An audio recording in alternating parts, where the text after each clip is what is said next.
Probability को समझने के लिए पहले हमें समझना पड़ेगा सैंपल स्पेस या प्रतिदर्श समष्टि को। तो प्रतिदर्श समष्टि को हम समझ लेते हैं। जैसे हमने कोई कॉइन टॉस कर दिया या एक सिक्का हमने उछाल दिया, तो ये है एक कॉइन। अगर मैं इस कॉइन को टॉस कर दूं तो इसको टॉस करने पर 2 टाइप्स हमें प्राप्त होंगे।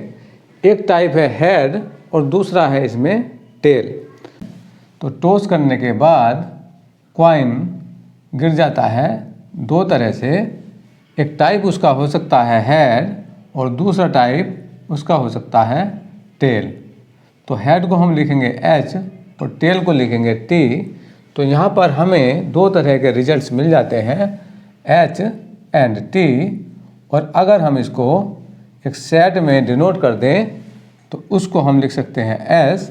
और यह है एक सिक्के को उछालने का सैंपल स्पेस, ये हो जाता है। अब बात कर लेते हैं अगर एक पासा या डाइस की। तो डाइस में आते हैं 6 नंबर्स और 6 नंबर्स होते हैं 1 2 3 4 5 एंड 6।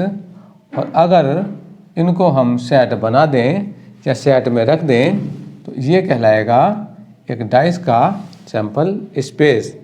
दूसरे शब्दों में अगर बात करें तो total outcomes is known as sample space and a elements is known as its point. तो बात करें अगर 2 कॉइन्स, ये था 1 कॉइन और अब बात कर लेते हैं 2 कॉइन्स। तो हमें मिल जाते हैं 4 आउटकम्स। पहली आउटकम्स रहेगी, पहले सिक्के के टाइप्स रहेंगे HT और दूसरे सिक्के के भी 2 टाइप्स रहेंगे HT। अब अगर हम 4 टाइप्स एक जगह लिख दें, एक सेट को उससे डिनोट कर दें, तो ये बन जाते हैं total outcomes HH, HT, TH and TT। तो ये सैंपल स्पेस कहलाता है 2 सिक्कों के लिए या 2 कॉइन्स के लिए। जब हम एक सिक्का लेते हैं तो हमें 2 तरह के रिजल्ट्स हमें मिलते हैं। एक तो रिजल्ट मिलता है हेड और दूसरा रिजल्ट मिलता है टेल।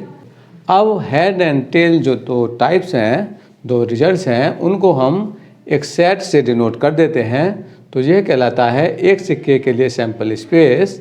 जैसे बात कर लेते हैं इससे आगे एक डाइस या एक पासे के लिए, तो उसमें हमें प्राप्त होते हैं 6 रिजल्ट्स या 6 प्रकार के परिणाम, जिसमें हमें पासे को गिरने पर मिलता है नंबर 1 2 3 4 5 या 6। तो इन 6 नंबर्स को जब हम एक सेट या समुच्चय से डिनोट करते हैं तो ये कहलाता है सैंपल स्पेस या प्रतिदर्श समष्टि। अब बात कर लेते हैं 2 सिक्कों के लिए प्रतिदर्श समष्टि। तो उसके होंगे 4 टाइप्स या 4 रिजल्ट्स और ये कहलाएगा 2 सिक्कों के लिए सैंपल स्पेस या प्रतिदर्श समष्टि।